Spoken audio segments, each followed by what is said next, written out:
지금 좋습니다. 지금 감사합니다. 지금 잘 되고 있습니다. 아멘. 3일 만에 보신 분도 있으실 거니까 우리 좌우 앞뒤 성도들과 이렇게 인사하겠습니다. 모든 것이 주님의 은혜입니다. 주님의 은혜입니다. 네.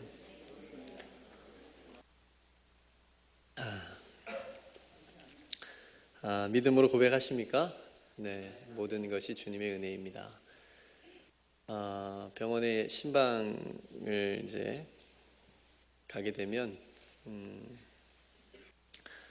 호흡이 어려우신, 그러니까 중환자실에 있는 호흡이 어려우신 성도님들의 호흡하고 저와 여러분들의 호흡하고 분명히 다를 겁니다. 그분들은 숨을 쉬기가 어려울 겁니다. 근데 우리들은 지금 호흡 막히지 않는 이상 세게 호흡하는데 그렇게 큰 어려움이 없으실 거예요. 그런 생각을 해봤어요. 똑같은 호흡인데 그러니까 내 호흡도 내가 하는 게 아니고 우리가 찬양도 했지만 이 호흡도 주님의 것이라고 우리가 찬양하면서 고백하지 않습니까? 근데 숨이 잘 쉬어지니까 마치 내 것처럼 생각되어질 때가 있는 거죠. 아마 우리가 중환자실에 누워서 호흡이 어렵게 되어 만약에 그렇게 되어질 때가 온다면 그 호흡 한 번 한 번이 정말 감사하게 느껴질 거라고 생각이 되어집니다. 다르겠지요. 이 중에 혹시 심장 다 뛰고 계시죠?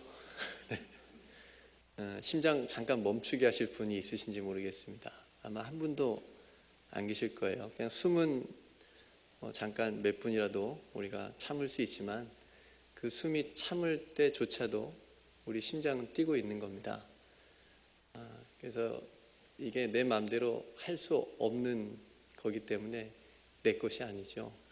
내 마음대로 뭔가 할 수 있어야 내 것이라고 말할 수 있는데 이 심장, 우리의 생명에서 가장 중요한 심장 뛰게 하는 이것조차도 우리 마음대로 할 수 없기 때문에 이게 내 것이 아니라고 하는 것을 하나님 앞에 고백할 수 있는 거죠.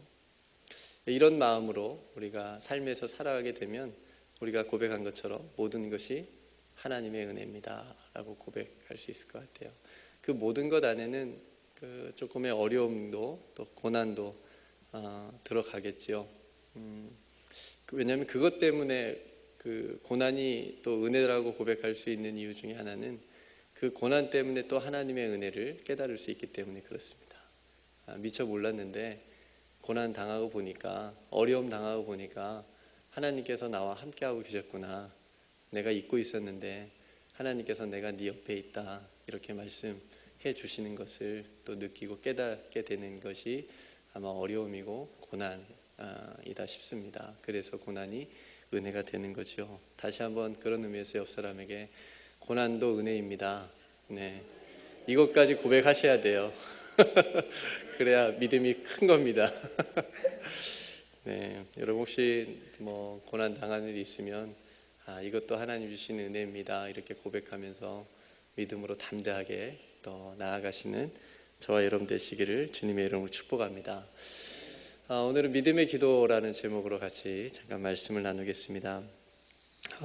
제가 조금 자라서 이제 중고등학교 때 이제 그때가 이제 8, 90년도 때 그때 한국에 기도원이 굉장히 많았었습니다. 정말 기도원 운동이 일어날 정도로 그 산천에 그 좋은 산에 뭐 절들도 있지만 기도원들이 다 하나씩 그렇게 막 우후죽순으로 생겨 났었습니다. 아마 여러분들 중에도 한국에서 그 신앙생활을 아마 하셨던 분들은 기도원 한 번쯤은 아마 다 가보셨을 거라고 생각이 되어집니다.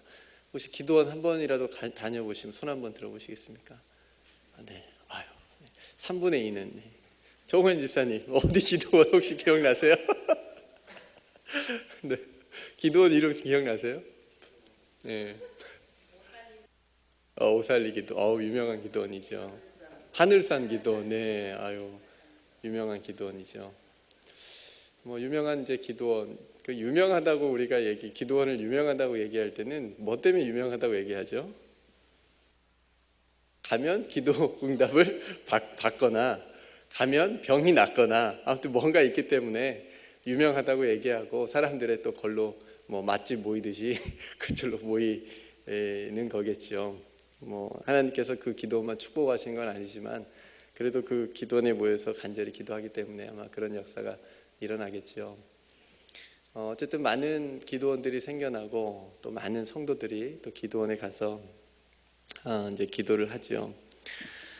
지금은 많이 약해지긴 했습니다. 저 중고등학교 때만 해도 수련회를 했다 하면 다 기도원으로 갔어요. 그래서 지금 좀 이단 시비가 있는 뭐 할렐루야 기도원, 지금도 있는지 모르겠는데 할렐루야 기도원도 갔었고 또 뭐 여러 가지 기도원도 담양에 있는 기도원도 갔었던 것 같고요. 기도원에 앉을 자리가 정말 없을 정도로 사람들이 막 이렇게 왔었습니다. 그리고 밤만 되면 산에서 막 주여 주여가 들려요. 산에서 그 깜깜한데 뭐 바위 위에 올라가서 막 기도하시고 잘 안 내려오세요. 뭘 하나 뽑고 내려오셔야 된대. 진짜로 진짜 가서 뽑는지는 모르겠는데 나무 하나 붙잡고 뽑고 이걸 내가 뽑힐 때까지 내가 그 정도로 간절하게 기도한다는 의미겠죠. 어떤 분은 막 이만한 나무 이제 택하면 이제 평생 못 내려오시겠지만 작은 나무 택하면 뽑고 내려올 수 있을 텐데 어쨌든 뭐 그 정도로 간절함이 한국 교회 성도들 안에 그 당시에 있었지요. 기도원 원장 하면 정말 영빨이 세다 뭐 이렇게 할 정도로 그렇게 뭐 알아주던 그런 시절이었습니다. 금식 기도만 시키는 그런 기도원도 있었고요. 365일 하루도 쉬지 않고 아침 또 점심 저녁 또 밤까지 그렇게 계속 예배하고 또 기도하는 그런 기도원도 있었습니다. 지금도 또 많은 성도님들이 기도원을 찾는 것 같아요. 뉴욕에서는 잘 모르겠습니다. 저도 아직 뉴욕에 와서는 한 번도 가보지는 못했는데 아마 있는 것 같아요. 제가 찾아보니까 뭐 동산 기도원도 있는 것 같고 이름이 지금도 많이 찾는데 성도들이 그래도 기도원에 갔다 오면 정말 변화산에서 예수님을 만난 그런 제자들처럼 갔다 오면 얼굴이 이렇게 또 환하게 은혜 받고 또 변화된 얼굴로 이렇게 갔다 오시죠. 물론 이제 그 은혜가 한 일주일 정도, 길면 한 달 정도 이렇게 가지만 어쨌든 가면 뭔가 변화가 됐고 새로운 마음으로 되어서 이렇게 오는 것을 보게 됩니다. 세상 사람들이 점집을 찾는 것처럼 성도들이 기도원을 그런 의미로 찾는 것은 문제가 있지만 진실한 마음을 가지고 정말 하나님 앞에 내가 뭘 위해서 서야 되겠다 그런 마음으로 기도원에 가서 하나님 앞에 기도 드리는 것은 좋은 모습이라고 생각이 되어집니다.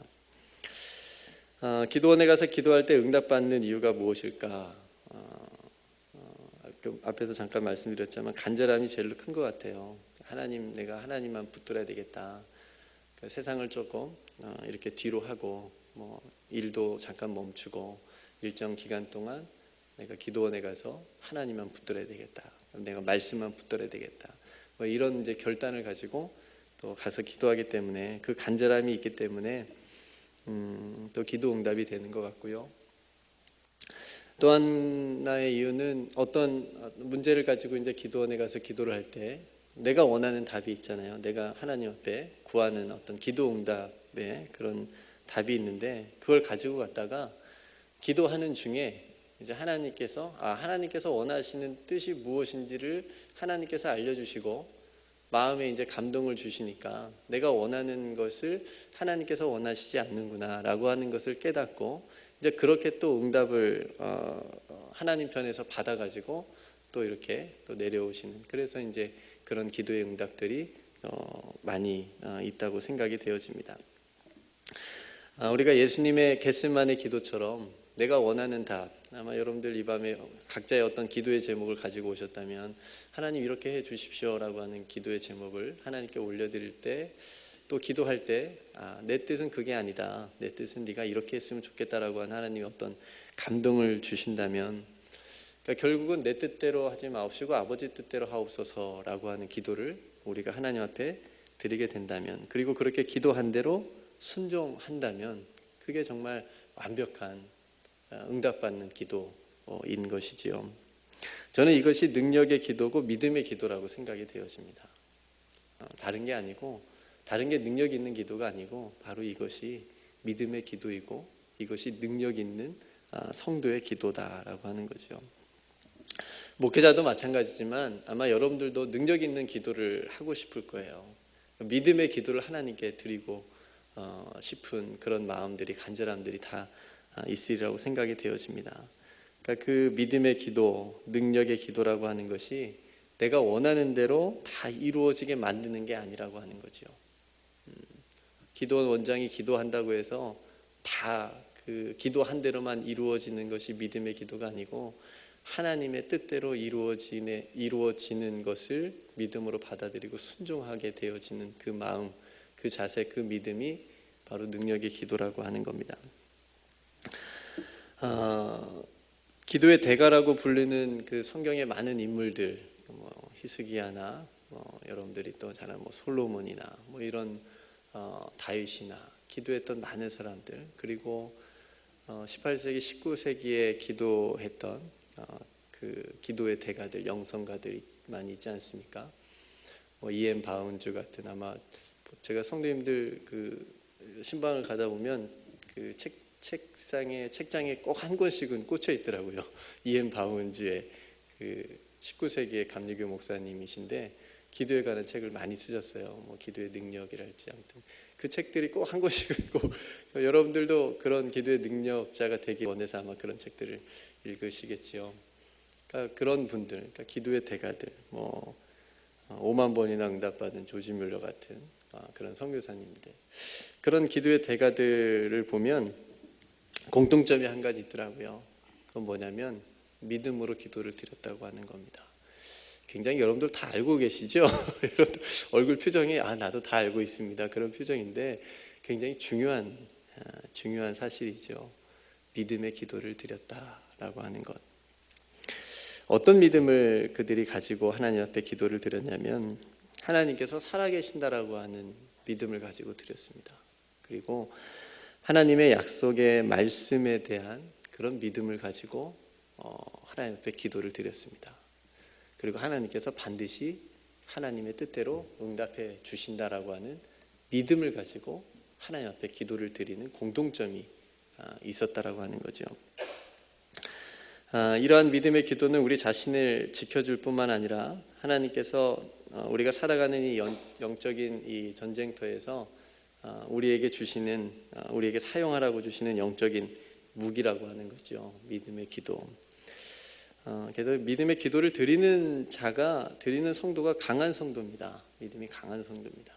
하나님 앞에 믿음으로 하나님의 살아계심을 믿고 하나님의 약속된 이 말씀을 믿고 하나님께서 분명하게 응답해 주신다라고 하는 그런 믿음을 가지고 드리는 성도가 굉장히 믿음이 강한 성도라고 할 수 있죠. 이런 사람을 어떻게 이깁니까? 이런 사람을 사단이 어떻게 할 수가 있겠습니까? 저는 신앙의 바탕은 사랑이라고 생각하고요. 그 다음에 신앙의 핵심은 믿음이라고 생각을 합니다. 그러니까 사랑 위에 믿음을 더해서 우리가 신앙생활을 해야 하는 거죠. 하나님을 믿고 기도할 때 그래서 역사가 일어나는 거고 믿는 사람이 기도하는 겁니다. 아마 여러분들 하나님께 대한 믿음이 아마 다 있기 때문에 오늘 이 밤에 나오신 거예요. 하나님께서 내 기도를 들으신다라고 하는 그런 믿음이 있기 때문에 그게 크고 작든 어쨌든 있기 때문에 이 자리에 나와서 이 밤에 피곤하신데 하나님 앞에 기도를 드리는 겁니다. 그러니까 믿음이 능력이라고 하는 거죠. 그러니까 그 믿음의 기도를 하나님 앞에 드릴 수 있는 그 마음을 오늘 이 밤에 하나님께서 우리에게 주실 때 우리도 이 믿음의 기도를 회복하고 또 체험할 수 있다라고 하는 것을 하나님께 우리가 간구하면서 나아갔으면 좋겠습니다. 기도는 하나님을 의지하겠다라고 하는 믿음의 행동입니다. 그러니까 여러분들 기도에 이 믿음을 플러스하면 이게 얼마나 엄청나게 강하겠습니까?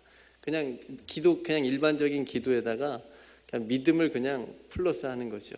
하나님, 아까 제가 말씀드린 그 세 가지의 믿음에 기반해서 그 믿음을 우리가 드리는 이 기도에 플러스 시켜서 하나님 앞에 드린다면 하나님께서 기뻐하시고 그 기도를 들어주신다라고 하는 것을 여러분들이 이 밤에 믿으시기를 간절히 소망합니다. 오늘 우리가 읽은 말씀을 한번 보겠습니다. 믿음의 기도는 15절에 병든 자를 구원하리며 주께서 그를 일으키신다 말씀하십니다. 병든 자는 치료하는 게 맞죠. 그러니까 어법에 병든 자는 내가 고치겠다, 병든 자는 내가 치유해 주겠다, 치료해 주겠다, 이게 약간 맞는 말인 것 같은데 오늘 말씀에 병든 자를 구원한다 그랬습니다. 구원한다. 그리고 그를 일으켜 세워주겠다라고 말씀하십니다. 1차적으로는 육체적인 질병이 있는 성도를 의미하는 거고요, 사람을 의미하는 거고, 더 넓은 의미로 본다면 마음과 생각이나 영혼이 하나님을 잃어버린 사람, 그런 사람을 의미한다고 볼 수 있습니다. 사실 몸이 병든 것보다 더 위험한 것이, 더 큰 병이 마음이 병든 겁니다. 생각이 병든 거고요, 가장 큰 병은 영이 병든 거지요. 그래서 하나님을 거부하고 하나님을 떠나고 하나님을 멀리하고 대적하는 게 가장 큰 병에 걸린 거죠. 육체적인 질병이야 누구나 걸릴 수 있는 거고, 또 나아도 또 걸릴 수 있는 거고, 재발할 수도 있는 거고, 이 병은 또 뭐 하나님께서 고쳐줄 수도 있고, 또 하나님의 뜻이 계셔서 또 고쳐주지 않을 수도 있고, 그러나 중요한 것은 우리의 마음과 생각과 우리의 영혼의 병은 반드시 고침을 받아야 된다라고 하는 겁니다. 이걸 고침 받아서 구원을 받아야 된다라고 하는 거지요. 누가복음에 보면 집 나간 둘째 아들과 같은 사람들이 바로 이런 병에 걸린 사람들이라고 할 수 있습니다. 아버지는 날마다 이 아들을 기다리죠. 기다린다라고 하는 것은 그저 아버지가 문 밖에 나가서 아들이 오기만을 하염없이 아들이 나간 길을 쳐다보면서 그냥 이렇게 서서 기다리는 게, 그게 기다린다라고 하는 의미가 아니고, 아들이 돌아올 줄을 믿고 아들을 위해서 날마다 기도하는 겁니다. 그러지 않았겠습니까? 이 아버지가 날마다 아들을 위해서, 집 나간 아들을 위해서 믿음으로 내 아들은 반드시 돌아올 거야, 내 아들은 반드시 다시 나에게로 돌아올 거야, 이런 믿음을 가지고 날마다 기도하면서 그 아들을 기다리지 않았겠습니까? 그 아버지의 간절한 그 믿음의 기도를 통해서 하나님께서 그 집 나간 아들을 깨닫게 하시고, 또 그래서 아버지 품으로 돌아오게 하시는 은혜를 입었다고 보는 건 어떨까라는 생각을 해봤습니다. 그러니까 이처럼 믿음의 기도를 통해서 병든 자를 하나님께서 치유하시고, 죄적인 질병이나 우리의 마음이나 생각이나 우리의 영혼의 그 병을 하나님께서 치유하시고 새롭게 하시고 구원해 주시고 다시 일으켜 세워 주신다는 말씀입니다. 오늘 이 밤에 저와 여러분들의 육체적인 질병이나 혹 우리의 마음과 생각이나 우리의 영혼이 어떤 병이 있다면 하나님께서 만져주시고 깨닫게 해주시고 치유해 주시고 구원해 주시기를 간절히 기도합니다. 뭐 병원에 가지 말자는 얘기가 아니고요, 우리의 몸과 마음과 영혼을 의사보다도 더 잘 아시기 때문에 그 하나님께 가장 먼저 아뢰자는 겁니다. 간구하자는 겁니다. 그래서 이 믿음의 기도를 통해서 이 밤에 우리 한 사람 한 사람을 일으켜 세워 주실 줄로 믿습니다. 초대교회 전통에 의하면요, 오늘 이 야고보서를 쓴 이 야고보 사도가 별명이 하나 있었는데 혹시 아세요? 손을 들고 하시네. 100점. 낙타무릎이라고 하는 별명이 있었대요. 그러니까 이게 무릎이 낙타같이 생겨서 그렇게 지어진 별명인데, 그러니까 얼마나 오랫동안 기도를 했으면 거기 무릎에 굳은 살이 배겨가지고 그렇게 낙타 무릎처럼 생겼으면 그렇게 별명이 생겼을까요? 그런 생각을 해봤어요. 이상하죠? 우리가 아는 대로 흔히 로마서를 쓴 사도 바울은 믿음을 강조했다고 얘기하고, 야고보 사도는 행함을 강조했다고 얘기하잖아요. 그래서 행함이 없는 믿음은 어떤 믿음이다? 죽은 믿음이다. 뭐 이렇게까지 얘기한 사도인데 그 행함을 강조한 사도가 뭘 했어요? 기도를 했어요. 낙타 무릎이 될 때까지 기도를 했다는 거죠. 그게 참 감동이었습니다. 무슨 말이냐면 말만 한 게 아니라 이 야고보 사도가 그냥 말만 한 게 아니라 행하라고 말만 한 게 아니라 직접 자신이 행했다라고 하는 거죠. 무얼로? 기도로. 그러니까 야고보 사도는 하나님 앞에 믿음의 행위로 하는 가장 크고 가장 강력하게 뭘로 봤냐면 기도로 봤던 거예요. 다른 무슨 일이 아니고 다른 어떤 행함도 중요하겠지만 그런 행함이 가장 크고 가장 중요한 일이라고 본 게 아니라 기도를 가장 크고 중요한 믿음의 행위로 봤기 때문에 낙타 무릎이 될 정도로 하나님 앞에 무릎 꿇고 나아갔다라고 하는 거죠. 그게 상상이 되니까 야고보 사도가 말한 행함이 없는 믿음은 죽은 믿음이라고 하는 이 말이 더 가슴속에 이제 와닿는 거예요. 그냥 말뿐인 사도가 한 얘기가 아니구나. 정말 행하면서 말한 사도의 이야기구나 라고 하는 생각이 들었습니다. 근데 그런 야고보 사도가 하나님 앞에 이렇게 기도의 용사로 쓰임받을 수 있었던 동기부여가 된 사람이 한 사람이 있었지요. 그 사람을 오늘 말씀에서 소개합니다. 누구냐면 엘리야라고 하는 거죠. 엘리야. 여러분들도 닮고 싶은 기도의 모델이 혹시 있으세요? 난 저분처럼 기도해야 되겠다. 그래서 저는 그 김제 모교회 이제 한 분 여자 장로님이 계세요. 새벽 기도를 한 번도 빠지질 않으세요. 허리가 많이 구부리셨는데도 잠이 없으신지 새벽 기도를 한 번도 빠지지 않으세요. 믿음이 있으셔서 나오시겠죠. 아주 오랜 시간 동안 제가 어렸을 때부터 교회를 다녔으니까 제가 전도사 할 때까지 계속 뭐 어디 출타한 거 빼고는 어디 몸이 심하게 아프지 않는 이상은 늘 새벽에 나오셔서 기도하시. 그런 분들이 이제 기도의 대가시라고 저는 생각이 되어지는데 그런 모습이 모델이 되는 거죠.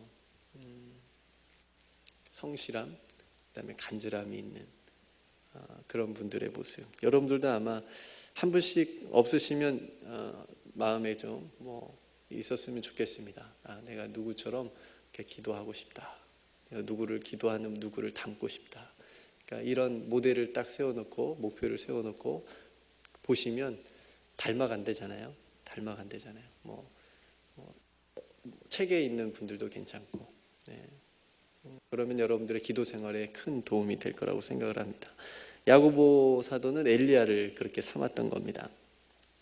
엘리야는 우리가 아는 대로 구약에서 완전히 대선지자라고 불려요. 기적을 많이 행하잖아요. 그래서 엄청나게 사람들은 엘리야 선지자를 다 이렇게 뭐 높이는 말을 썼을지 모르지만 오늘 야고보 사도는 뭐라고 얘기하냐면 17절에 엘리야는 우리와 성정이 같은 사람이로되, 무시하는 건 아닙니다. 우리도 할 수 있다라고 하는 걸 보여주는 겁니다. 우리도 엘리야처럼 이렇게 뭐 엘리야와 똑같이 그렇게 뭐 기도해서 기도의 능력은 뭐 받지 않을 수는 있겠지만 우리의 기도도 하나님께서 엘리야처럼 간절히 기도하면, 오늘 엘리야가 간절히 기도한지 이게 중요한 거거든요.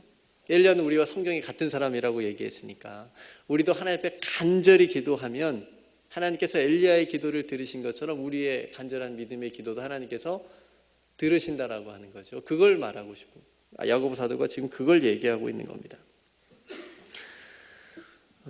여러분, 우리가 한 가지 오늘 이 밤에 점검하면 좋겠습니다. 내가는 기도를 하나님 앞에 드릴 때 정말 간절히 드리는가? 뭐 이렇게 소리를 크게 이렇게 지른다고 간절한 기도라고는 할 수는 없겠지만 정말 마음속 깊이 내가 하나님 앞에 간절함을 가지고 드리는가? 뭐 오늘 이 밤뿐만 아니라 여러분들의 삶의 기도의 모습이, 기도의 자세가 나의 안에 얼마만의 간절함이 있는가를 점검을 우리가 한번 해봤으면 좋겠고요. 그리고 내가 드리는 이 기도에 믿음이 있는가? 그냥 드리고 있진 않는가? 나는 정말 믿음으로 기도를 드리고 있는가? 라고 하는 것을 한번 점검을 했으면 좋겠습니다.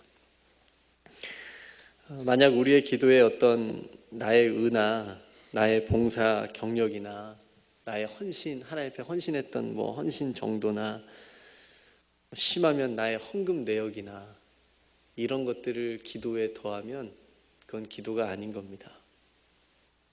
하나님, 제가 이렇게 열심히 봉사했잖아요. 한 20년 동안 제가 성가대 했는데, 하나님, 제가 30년 동안 교사하고요, 10년 동안 반주했는데요, 찬양대도 하고요, 이 정도 했으면 하나님 들어주셔야 되는 거 아닙니까? 이런 거 있잖아요. 이런 기도. 물론 사람이니까, 연약하니까 이렇게 말할 수는 있겠지만 그게 기도의 본질은 아니라고 하는 거죠. 그런 기도를 하나님께서 원치 않으신다라고 하는 겁니다. 이와 같은 기도의 대표적인 모델을 보여주는 게 바리새인의 기도와 세리의 기도를 예수님께서 말씀해 주시잖아요. 바리새인들의 기도, 자기 의를 드러내는 기도, 11조도 했고 또 율법도 잘 지켰고 그러면서 사람들한테 보이면서 그렇게 기도하는 모습, 자기가 얼마나 종교 생활을 열심히 했고 얼마나 잘했는지를 하나님 앞에 얘기하면서 하나님 앞에 기도하는 것. 그러니까 기도는 믿음으로 한다고는 하지만 하나님을 향한 믿음이 아니라 자기 의에 기반한 그런 기도, 그렇죠? 무엇을 했다라고 하는 것을 드러내는 그런 기도. 그러니까 반면에 세리의 기도는 예수님께서 칭찬하시잖아요. 왜 칭찬하셨을까요? 세리는 자신의 연약함과 죄를 하나님 앞에 내려놓습니다.